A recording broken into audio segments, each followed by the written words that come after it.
I'm Gabriel Belmont, your friendly neighborhood Dracula. So, we've beaten the entire main campaign, including all of the trials, which we'll do at the end of the LP. We've beaten Chapter 12, the final boss, but now it's time for the DLC in Chapter 13. Ooh! We're going to find out exactly how Gabriel became the Prince of Darkness. It seems like only yesterday that I stood there upon that cliff top, looking down into the abyss of my life. Everything that I'd ever loved taken from me. Defeating the Lords of Shadow had been a hollow victory. Now I was on a journey that I could never imagine in my darkest nightmares. As I stood there contemplating my fate, a voice entered my thoughts. A cry for help that I could not ignore. A debt was owed. A life for a life, and what was left of my broken humanity felt obliged to do the honorable thing, to repay that debt. Looking back now, I realize that none of us has any real control over our fate. We are like leaves on the wind, to be blown wherever we may.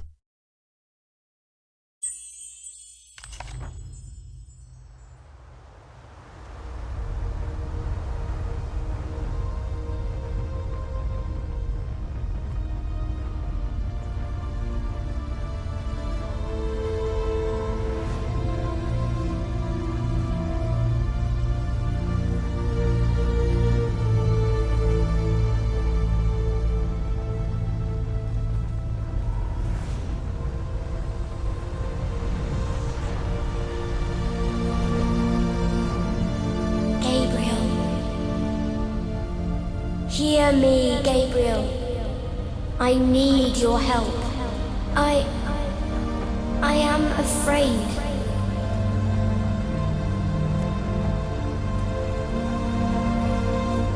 It's not safe for me here anymore. I have no one left to turn to. Gabriel, you must help me.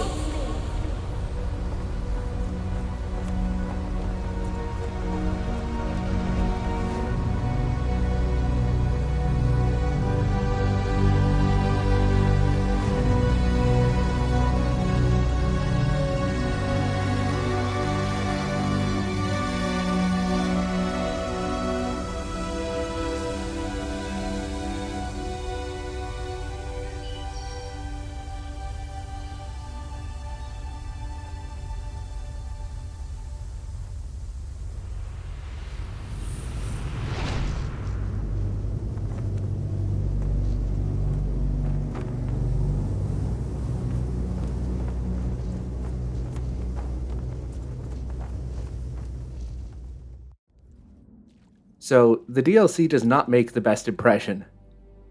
This is clearly just the entrance hall to the castle from Chapter 6 with a frozen makeover. Mm-hmm. Now, the DLC does have some pretty significant problems, but recycling maps is not one of them. This is the exception to that rule.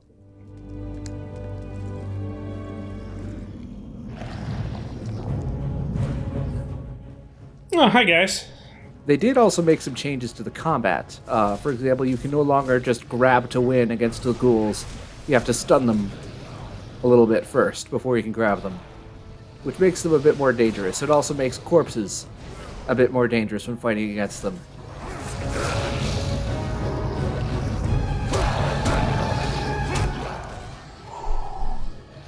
Does not make the combat any less visceral.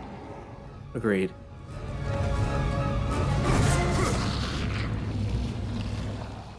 Also, Laura's going to fight alongside us. Ooh. She's a pretty good fighter. She basically serves the same role as Zobek did in Chapter 5. She's gonna go around and Palpatine people. Yep. You attack me.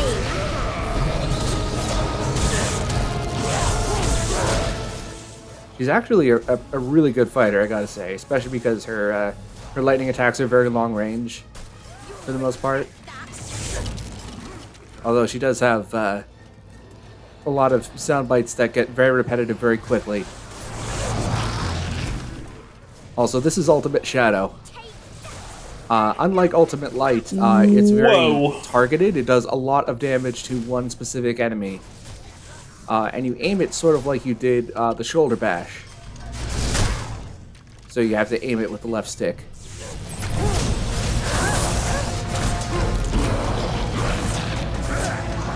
You think you can beat me? I like her a lot more when she's not crying about a chess game. Yeah. She actually does sound mildly threatening now. Emphasis on mildly.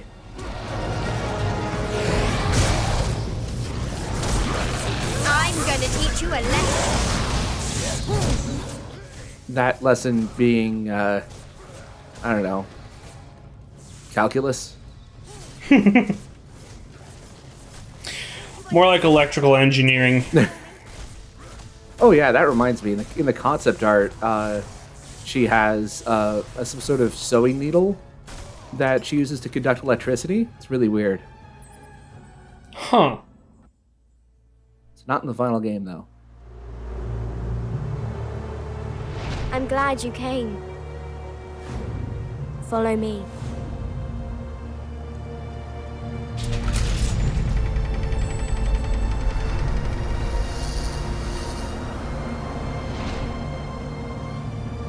I know how you're feeling. Alone, betrayed. You get used to it, you know? That isn't true. Or you would not have spared me that day. Do you now regret it? You called me here. Why? You've destroyed the Lords of Shadow, but in doing so, you have unleashed a greater evil. And what is it you want me to do about it? A powerful demon is coming. A creature that knows no pity or mercy, and who is bent on destroying this world. Very few know that long ago, before the Lords of Shadow came, there was a fierce battle here. The 3 founding members of your brotherhood fought a creature called the Forgotten One. This creature had been summoned by the evil Bernard family, who owned the castle at the time.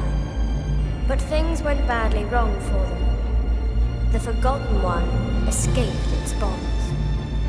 The founders knew they could not destroy the Forgotten One, so they waited for their opportunity during the fight, and locked up the demon in a dimensional rift that they created using their combined powers.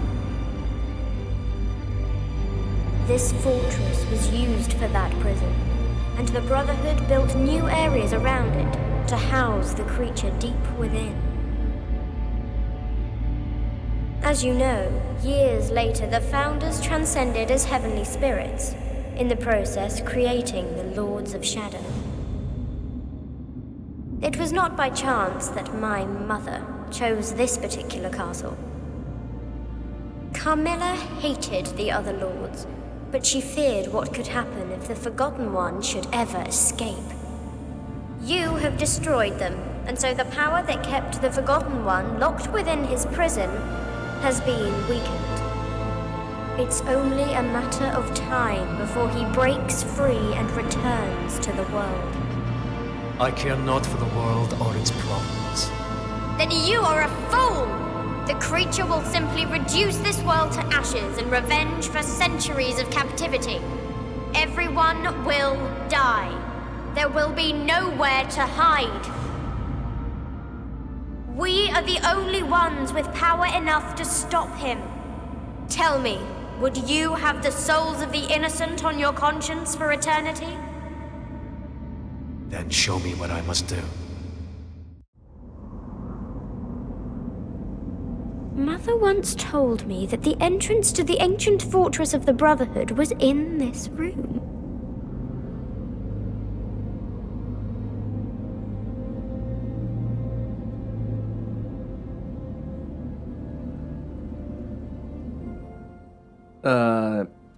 Nope. Nope. Sorry, Laura. I'm getting out of here. You can't force me to do this again. No more vampire chess bullshit. I'm getting out of here. I know my fate. I know I'm going to turn into a vampire. Hey, what are you doing, Laura? Stop following me. Stop it. Curse you, invisible walls! I don't want to play your chess game. We must find the entrance, Gabriel. Fine. Alright, so this one isn't nearly as bad as the actual chess. You did call it earlier. We have to put the pieces in the right order, but it's actually not that bad of a puzzle, all things considered. We have 3 hint scrolls. Or hint tapestries, I guess. And the real trick to it is that the tapestries are all... they're not hanging the right way. So you have to use the question marks to figure out where everything is placed. I'm glad this guy hates vampire chess too. Now I only have to figure out where each piece goes. Damn it, I starved to death. So the DLC also has its own set of collectibles. They're actually somewhat story relevant. So anyway, we just have to look at the 3 tapestries and figure out where the other pieces are supposed to go.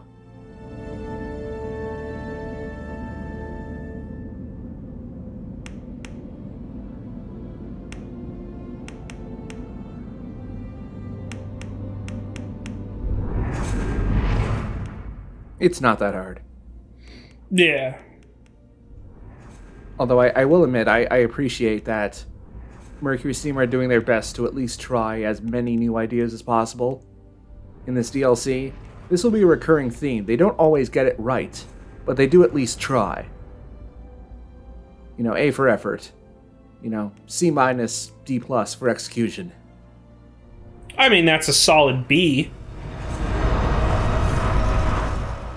Yes, 1500 experience that I can use on all of the moves that I've already bought. So what you're trying to tell me is we've completely screwed up the economy in this game. We made it entirely obsolete.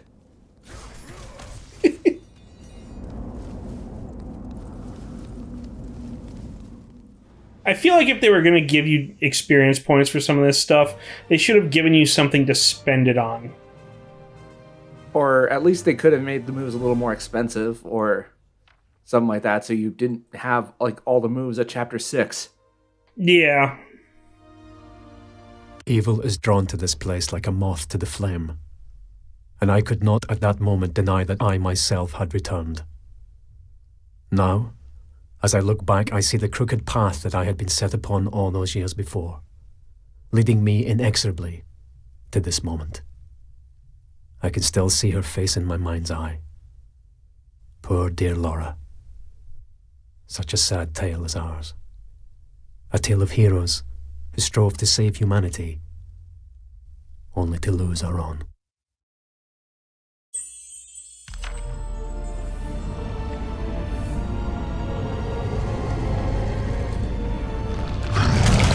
So these are the remains of the original fortress. So welcome to original content. Oh, I love it. Yeah, I really like this area. At least the look of it. Oh my god, it's the Brotherhood's Bat Cave! The waters are infested with horrible things that will eat you. You cannot cross by swimming, but maybe your magic boots can help. Yep, they even have some new enemies. Although, kind of like the Naiad, the spawns of Leviathan are not actually killable. They're more like living obstacles.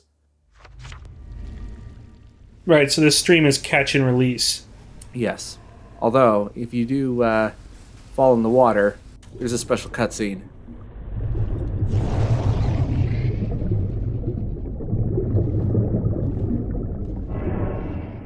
Not sure how he was buoyant with all that shit on him.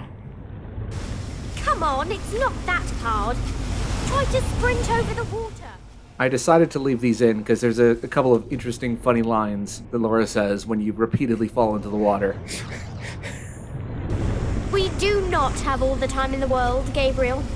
Have you tried sprinting over the water?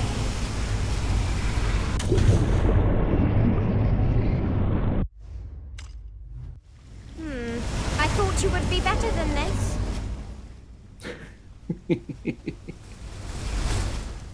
Oh, Laura. Suddenly, she's my favorite character. Yeah. Laura's sissiness in the DLC is really great. I like it. Certainly a lot better than the little girl childishness that she had in the original game. So a couple of things while we're here. First of all, I want to apologize about a couple of things that I said about the controls in the main campaign. It turns out that the controller I've been using for several years now, I knew that it was a knockoff Xbox 360 controller, but apparently it was much more of a knockoff than I ever realized. To the point that the analog part of the analog stick was wearing off, and I was basically just using a D-pad with an analog stick attached to it. So a lot of the bad things that I've been saying about the intricacy of this game's movement control was all basically fixed overnight when I had enough money to purchase a PC-compatible Xbox One controller, which is what I'm playing with now for the DLC, and the movement is considerably smoother with that. That being said, the platforming in this section is a little shaky. You may have noticed some fades and dissolves there, where I had to cut out parts where I fell in the water repeatedly, or otherwise fell in other places.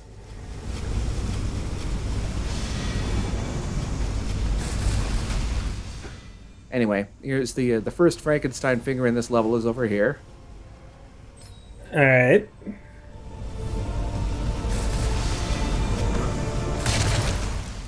I'm surprised they didn't have crumbling ice platforms before this, but they're new in this DLC.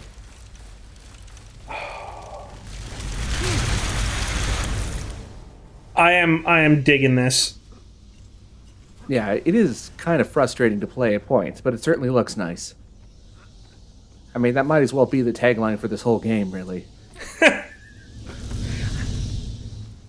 It looks good. Good luck seeing it.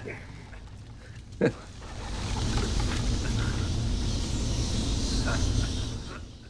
Castlevania Lords of Shadow. Much better to backseat game than to actually play.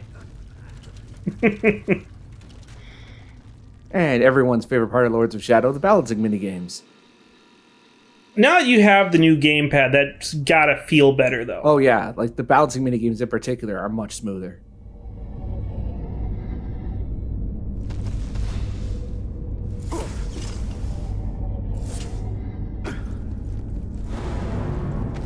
It's amazing to think that this place has always been under the castle.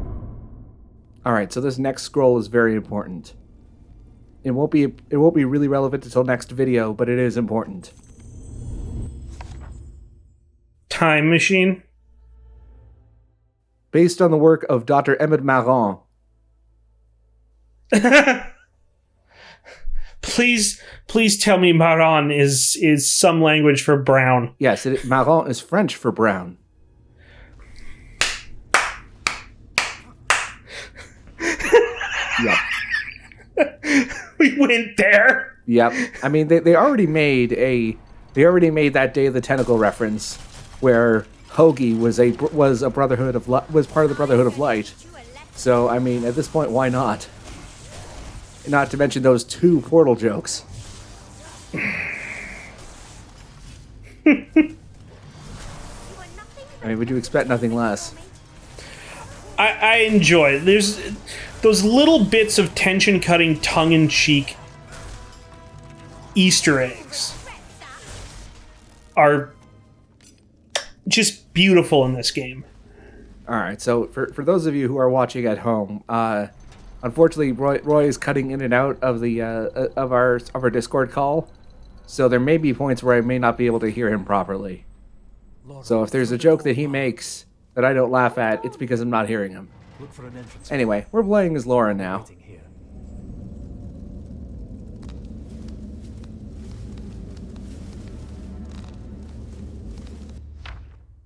So Laura has a couple of unique moves.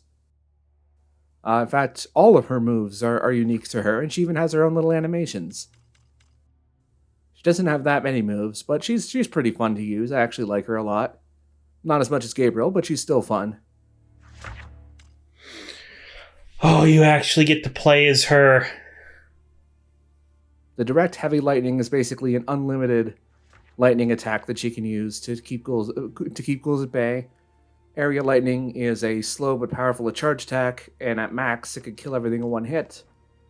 The mist form is what really makes her unique. It's an unlimited dodge, and it allows her to play a distance game with her enemies. Excellent.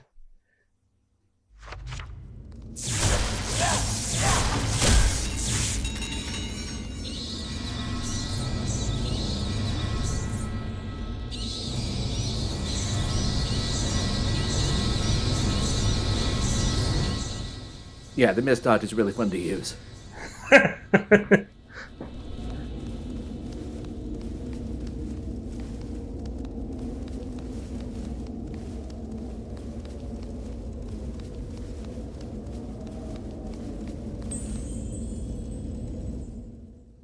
Oh, she can go through fences.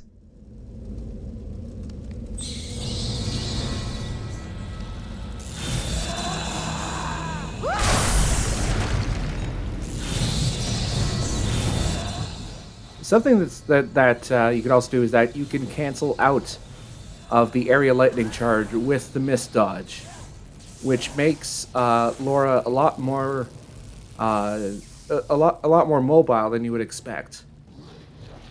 So here's the other part: so she can grab an enemy and suck the blood from them. And it's a little mini game, but you don't want to suck too much blood for reasons that I will show off in a little bit.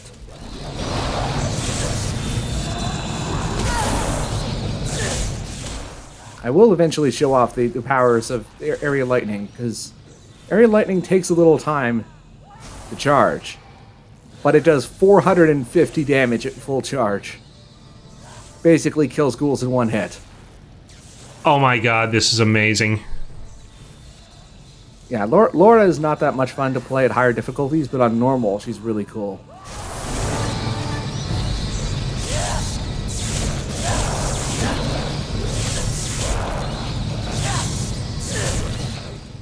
Although I do wish that she had enemies other than ghouls to fight, just for the sake of variety, but unfortunately, for whatever reason, she only has ghouls. So you may be wondering why you don't want to suck blood of enemies for too long. This is why.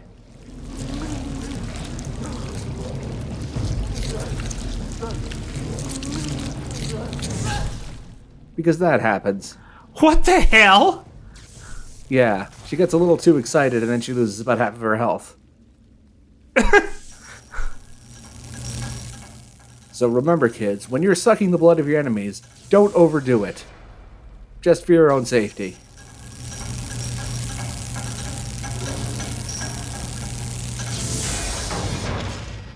I think I love this part of the DLC. Yeah, this is one of my favorite parts, just for the variety of it.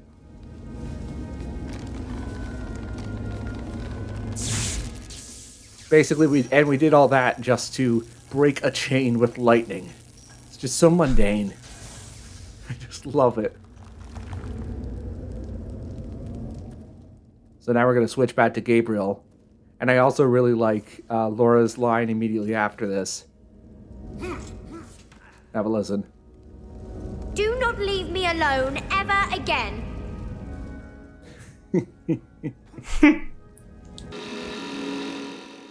Alright, so there's another Frankenstein's finger behind this wall of ice here.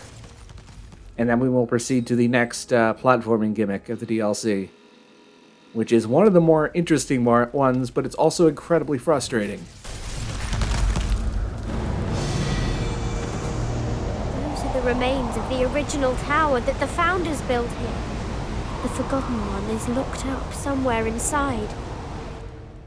Oh boy.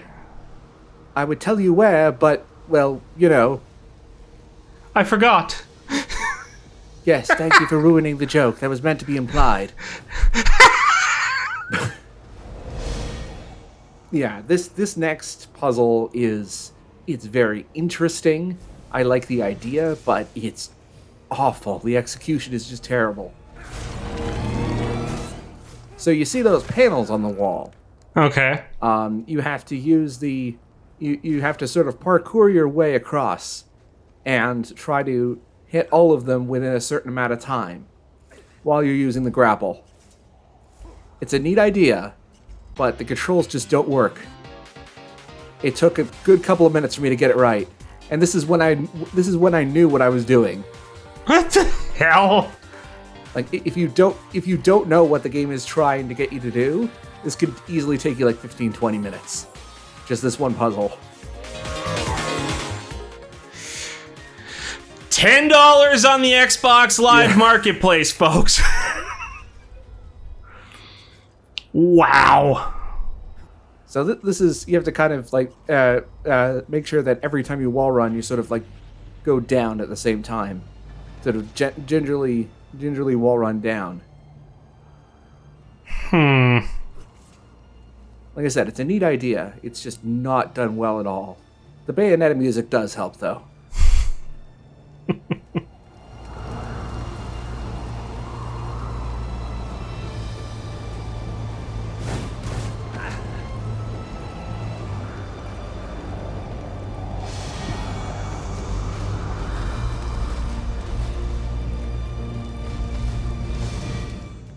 Alright, on to the next puzzle set piece. And the final one for this level.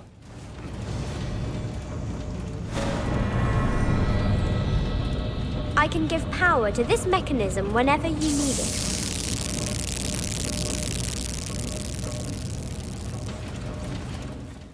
So, Laura is able to control the power on these blades. No particular reason why, it's just a mechanic. Now, I am not doing the DLC trials. I have suffered through all the trials in the main game. That was enough. That already was a test on my sanity. But I'm not doing the DLC trials. The DLC trial for this one is to go through the entire game without overcharging the blade speed, which is what I'm doing now to power the blue blades.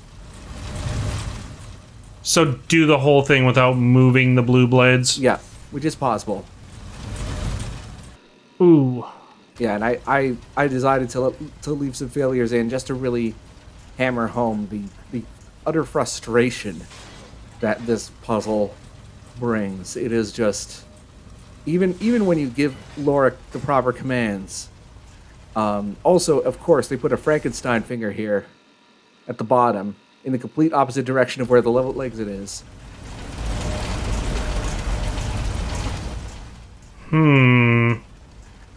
So the Frankenstein's finger is in the bottom right. The level exit is over to the left.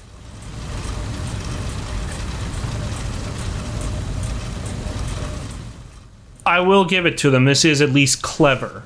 It is. It's just not executed very well. Also, I had a pretty close call coming down here over to the Frankenstein's finger. Oop, that was close.